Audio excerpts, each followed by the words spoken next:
Let's have a chat about this cockpit then, as this is going to be next. You can see here that there's a locker here.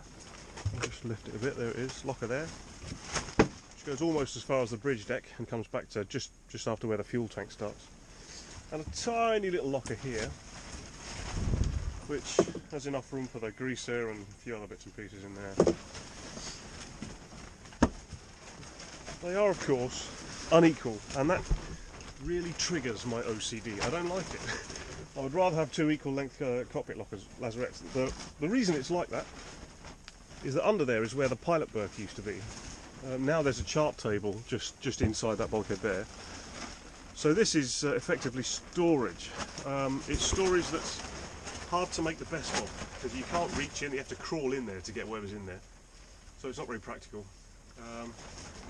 And it robs you of an entire locker on this side. So I've got to decide really what I'm going to do, and I think what I'm going to do is make two equal size lockers here, do away with that lid, and just have another lid the same as this one on this side. And then, when it comes to doing the refit of the interior, I will make that side so it is the navigation centre, so it's got the chart table, some storage for books and stuff, and all the electronics will be under there. So I'll put like a semi-bulkhead in here on both sides actually, because when I rework the galley I'll need that under there for storage, so the galley's a whole nother thing.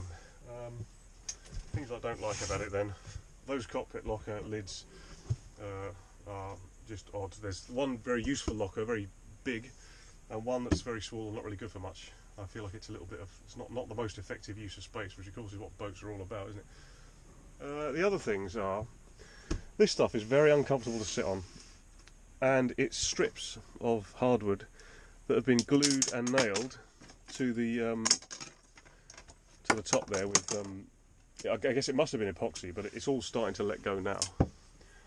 And what this means is, this stuff is any water that comes into the cockpit, and of course it's fresh water that's the problem. Seawater, it comes on and comes off, it's not a big deal. But any fresh water that comes in, it has to run down those grooves. It can't run off the seats, and it always pools along here and stands there.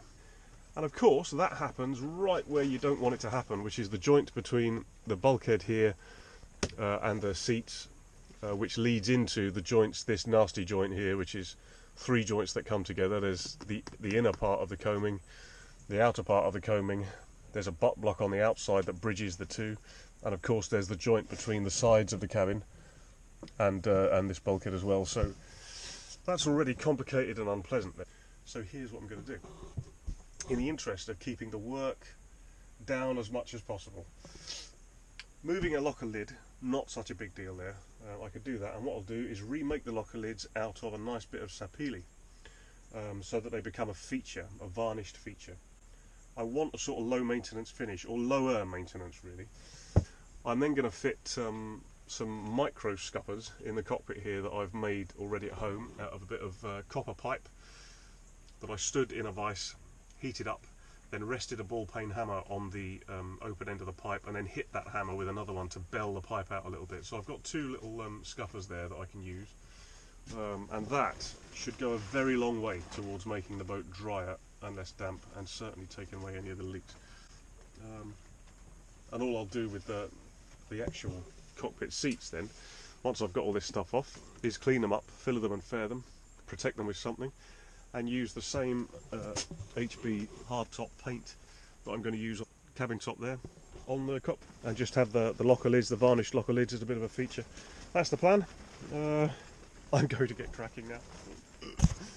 See that as I've begun to strip this is where the strips were. There's lots of water under the strips, even the ones that feel like they've stuck quite well.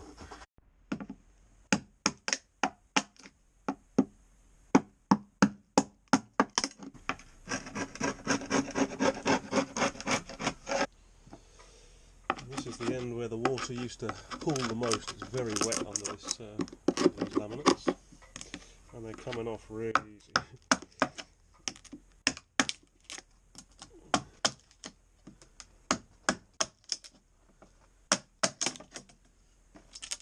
They're clearly not stuck. So I've just spent a couple of hours chipping and scraping, a lot of scraping actually, and quite a lot of chipping. I've got all the laminate off, and to my delight, for once, it's not a rabbit hole. There are no no horrible rotten bits, no bits that I'm thinking, oh god, I'm going to have to scarf this in there and do this there and all that. Well, it's just under there, it's all right. And with the old setup, I sort of didn't mention, I don't think, its advantage, I suppose, was that it was quite non-slip. You know, when you've got 5mm laminate sticking up there at about sort of 8mm spacings, there's lots of grooves that you can get your feet in if the boat's heeled over. You know, that definitely is non-slip, no doubt. What you could never do, of course, was sweep it all out. You could never clean it, because you can't run a brush, if there's any water on it, you can't run a brush from one end to the other.